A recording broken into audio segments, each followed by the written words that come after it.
Satu pertanyaan tapi agak kontroversi, tapi kalau Bunda tidak mau jawab, jangan dijawab. Boleh. Bunda, kalau kemudian nanti akhirnya berpulang, Iya. ya, kita tidak tahu kapan. Iya. Bunda ingin meninggalnya sebagai apa? Iya, sebagai saya sekarang. Berarti sebagai Iya. Bunda sekarang. Karena saya memang after ovation, Iya. saya perempuan, Ya, ya saya punya kelamin perempuan, Iya. ya mandikan saya dengan pakaian perempuan. sebagai seorang wanita utuh. Karena saya kan nggak pakai jas, Iya. saya kan nggak pakai baju pengantin. Yes. Jadi kan pakai kain kafan, Iya. gitu. Oke, itu berarti akan diingat semua orang. Iya. Oke, itu keputusan dari Bunda Harus, dan kita harus ambil harus. harga. Iya. Yang pertama, saya mendoakan Bunda Dorce mudah-mudahan lekas sembuh, kondisinya membaik dan bisa kembali beraktivitas. Kemudian memang saya dengar ada beberapa wasiat ya kayaknya dari beliau itu. Salah satu yang saya dengar itu nggak usah ada upacara doa tahlil 40 hari kalau nggak salah. Terus kemudian yang kedua soal dia diminta untuk dimakamkan secara perempuan. Jadi begini, kita lihat dulu status transgender dalam Islam. Jadi ini memang sangat kontroversi ya, sangat kontroversi. Artinya kontroversi itu memang persoalan transgender ini menjadi diskusi yang tidak pernah ada endingnya, terus ada diskusi itu. Jadi yang pertama, dalam surat Al-Hujurat itu Allah menciptakan jenis kelamin itu cuma ada dua. Jadi dari jenis laki-laki dan perempuan, min dzakarin wa unsa. Kemudian dalam fikih itu ada jenis kelamin ketiga, namanya khunsa. Khunsa itu adalah orang yang dalam tanda kutip berjenis kelamin dua, cewek atau cowok. Dua-duanya ini ada. Nah, persoalannya adalah dia mau dijadikan cewek atau cowok itu dengan analisa medis. Contoh yang kemarin terbaru itu tentang anggota TNI siapa itu, Andri Manganan. Manganan. Itu kan yang tadinya dikira cewek, tapi ternyata setelah dianalisa medis melalui Pak Kasat waktu itu Bang Andika, ternyata ini cowok itu. Maka kemudian yang cewek ditutup, yang cowok dipertahankan. Artinya demikian juga sebaliknya. Kalau ada orang yang mempunyai kecenderungan seperti itu, maka dianalisa medis. Kalau memang dia kecenderungannya cewek, maka alat kelaminnya cowok dihilangkan. Itu dengan rekomendasi medis.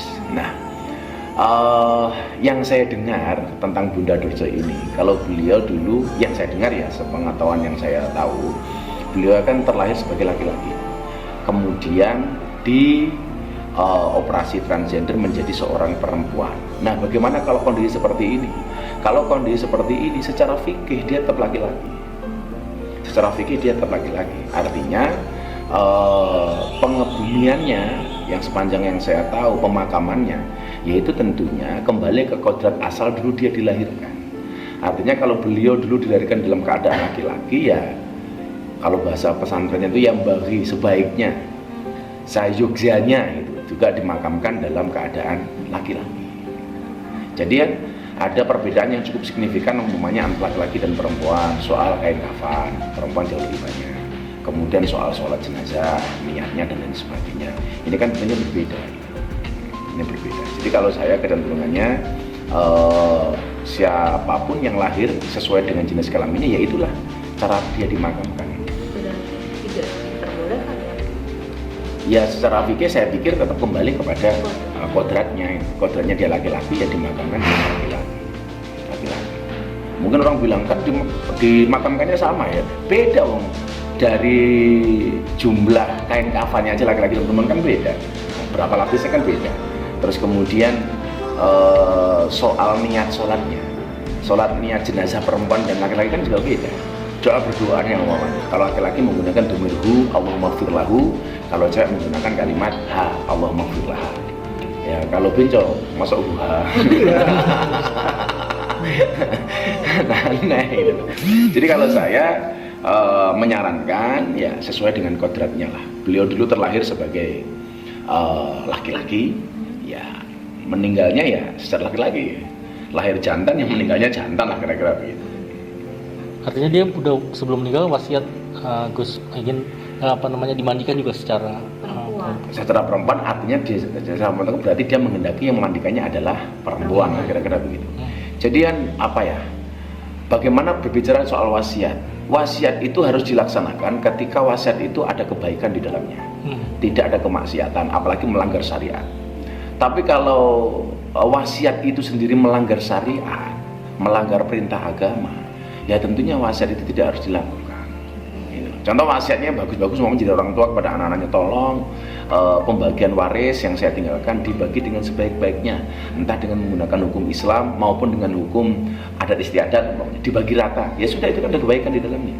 Tapi kalau kemudian ada unsur yang melanggar syariat, bahkan pertentangan, ya jangan dilaksanakan. Kalau saya sendiri mamanya ya tetap mendoakan. Wong kita juga belum tahu kok, saya sama Bunda Dursa matinya duluan sama juga tidak tahu kan, namanya nyawa kan itu. Tapi kalau seandainya ada kawan yang berpulang, ya tetap kita doakan. Nah kalau saya mendoakannya, setahu saya kelahirannya seperti itu, ya saya doakan seperti dia lahir. Kalau nanti diprotes tiang, Gus ganti kelamin itu kan haknya, kenapa Islam mengharamkan?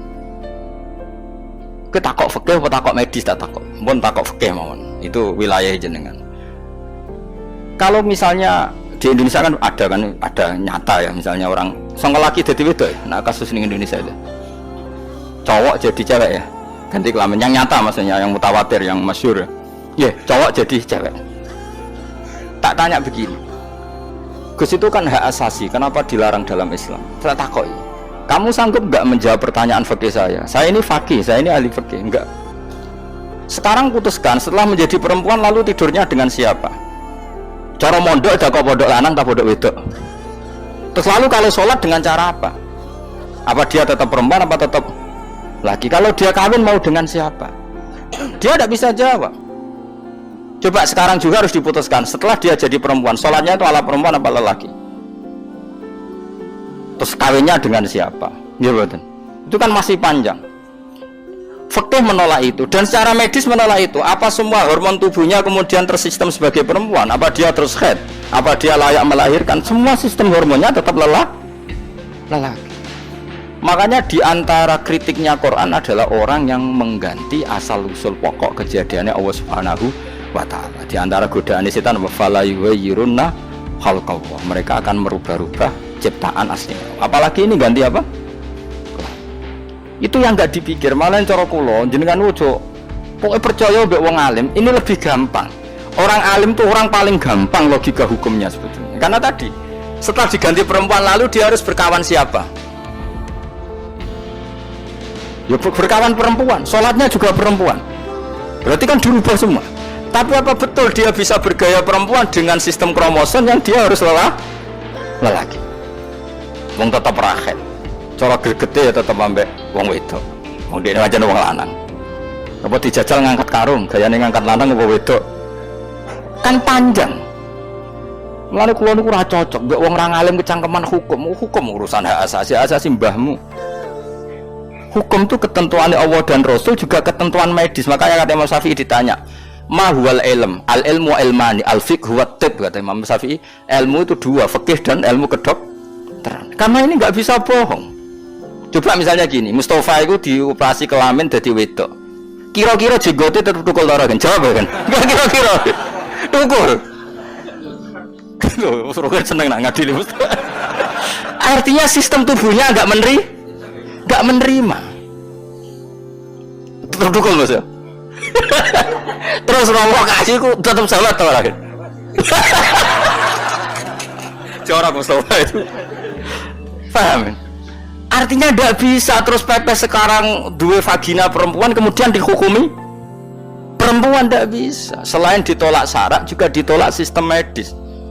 Medis itu paling jujur, sistem tubuh itu yang dianalisis medis itu paling jujur. Dia mau kira-kira nak mesti operasi ganti kelamin, itu tetap juga itu kalau ramas, itu kalau gini, tuh. Ya saya misalnya walian. Cawe wedok dioperasi dadi lanang. Kira-kira ora cecek mlayu ta ora? Roh cidel mlayu ta ora?